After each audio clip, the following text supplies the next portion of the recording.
আবু সাঈদ হত্যা মামলার আনুষ্ঠানিক অভিযোগ আমলে নিয়ে বিচার শুরু হয়েছে আন্তর্জাতিক অপরাধ ট্রাইব্যুনাল ২-এ। এই বিষয়ে আরও জানাতে সেখান থেকে যোগ দিচ্ছেন সহকর্মী জাহিদ হাসান। জাহিদ, কতজনের বিরুদ্ধে গ্রেপ্তারি পরোয়ানা জারি হলো, মামলার বিস্তারিত জানাবেন। রংপুর বেগম রোকেয়া বিশ্ববিদ্যালয়ের শিক্ষার্থী আবু সাঈদ হত্যা মামলায় ৩০ জনের বিরুদ্ধে অভিযোগপত্র দেওয়া হয়েছে। ১০৯ পৃষ্ঠার অভিযোগপত্র দেওয়া হয়েছে আন্তর্জাতিক অপরাধ ট্রাইব্যুনাল ২-এ। বিচারপতি নজরুল ইসলাম চৌধুরীর নেতৃত্বে যে ৩ সদস্যের ট্রাইব্যুনাল, সেই ট্রাইব্যুনালে ৩০ জনের বিরুদ্ধে অভিযোগ আনা হয়েছে, অর্থাৎ ৩০ জনকে আসামি করা হয়েছে। তার মধ্যে ৪ জন গ্রেপ্তার রয়েছেন এবং এর মধ্যে একজন সহকারী প্রক্টরও রয়েছেন, রংপুর বিশ্ববিদ্যালয়ের তৎকালীন যিনি সহকারী প্রক্টর দায়িত্ব পালন করছিলেন। এছাড়া পুলিশের ৩ জন কর্মকর্তা রয়েছেন। এছাড়া বাকি যে ২৪ আসামি সেই পলাতক রয়েছেন।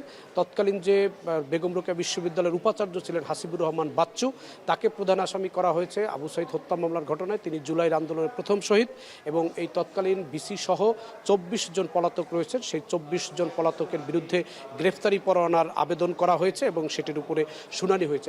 এছাড়া যে ৪ জন গ্রেপ্তার রয়েছেন তাদেরকে এই মামলায় গ্রেপ্তার দেখানোর একটি আবেদন করা হয়েছে, সেটিও আমলে নেওয়া হয়েছে।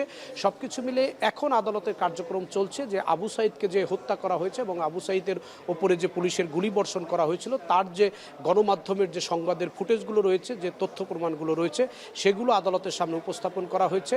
১০৯ পৃষ্ঠার যে অভিযোগপত্র আদালতের সামনে দেওয়া হয়েছে, সেটির সংক্ষিপ্ত কিছু গুরুত্বপূর্ণ অংশ আদালতের সামনে উপস্থাপন করেছেন প্রধান যিনি এই রাষ্ট্রপক্ষের আইনজীবী রয়েছেন, চিফ প্রসিকিউটর তাজুল ইসলাম।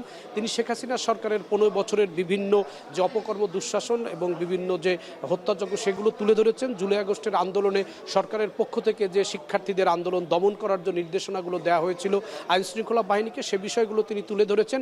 একই সঙ্গে বাংলাদেশ স্বাধীনতার পরপর আওয়ামী লীগের ৩ বছরের যে শাসন ৭২ থেকে ৭৫, সেই বিষয়গুলো তিনি তুলে ধরেছেন এবং আওয়ামী লীগের যে এবার যেই ২০০৯ থেকে ২০২৪ সাল পর্যন্ত যে আওয়ামী লীগের শাসনামল, সেখানে যেই ঘটনাগুলো ঘটেছে সেই বিষয়গুলো তুলে ধরেছেন এবং এখানে যে নির্বাচনের যে ত্রুটিপূর্ণ নির্বাচনী ব্যবস্থা এবং একতরফা যে নির্বাচন, যেই বিষয়গুলো তিনি ট্রাইব্যুনালের সামনে তুলে ধরেছেন। একই সঙ্গে স্বরাষ্ট্রমন্ত্রী তৎকালীন যিনি ছিলেন আসাদুজ্জামান খান কামাল, তৎকালীন যে আইজিপি ছিলেন চৌধুরী আবদুল্লাহ আল মামুন, তৎকালীন আইনমন্ত্রী আনিসুল হক এবং আওয়ামী লীগের সাধারণ সম্পাদক সড়ক সেতু মন্ত্রী ওবায়দুল কাদের সহ তৎকালীন যারা এখানে পুলিশের দায়িত্বে ছিলেন এবং ডিএমপির কমিশনার ছিলেন, এদের সাথে শেখ হাসিনার এই শিক্ষার্থীদের আন্দোলন দমন করার যেই বিষয়গুলো ছিল, যে বৈঠকগুলো ছিল, নির্দেশনাগুলো ছিল, সে বিষয়গুলো এই মামলায় তুলে ধরা হয়েছে।